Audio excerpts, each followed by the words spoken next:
column concatenation. All right, so we just looked at how to rename columns. What is this concatenation business? Well, we want to make our data look prettier, simpler. We just want to learn how to fiddle around with the columns. It's the most basic thing after learning the select, that you figure out, okay, I have all of this data and it's formatted in this way, but what can I do with it? Can I play around with it? Can I concat things? We're slowly building up our relationship with the data. So let's say we wanted to concat columns. What do I mean by that? Well, over here you can see customer ID, you can see first name, and you can see last name. And so what if I tell you you could do this? Customer ID, name. And suddenly, Mark Johnson, Katie Bell, wait. Wasn't that first name and last name? Yes.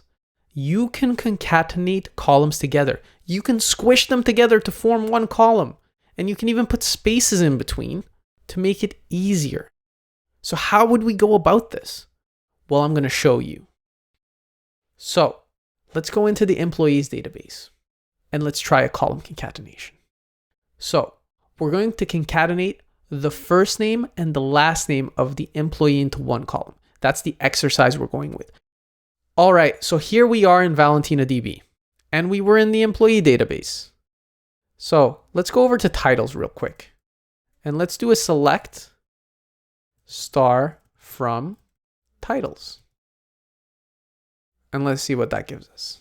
Okay, so we have senior engineer, and then we have the from and the to date. All right, so there's not much we can concat here, but let's just concatenate the employee number to the title, and let's just call it employee title. So what we would do here is we would use the concat function, and we would do employee number, and then we would do a space, and then we would do title. All right, let's run this.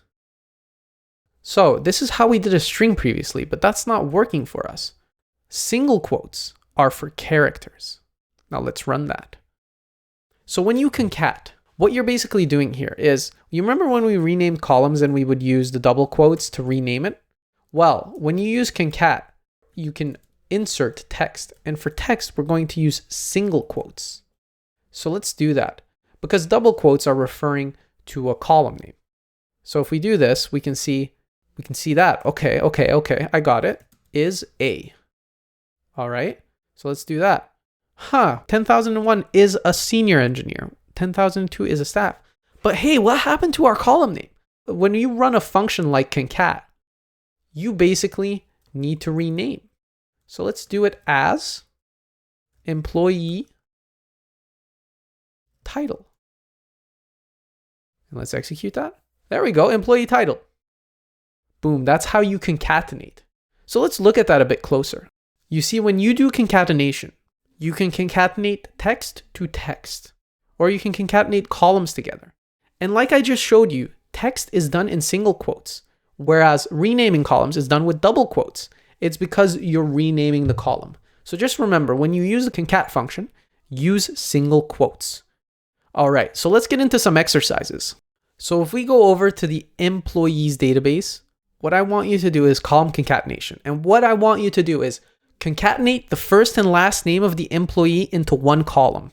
Name it what you like, but make sure you concatenate the first and last name and put a space in between there. And then rename the concatenated column. So first off, just try to concatenate the two columns together.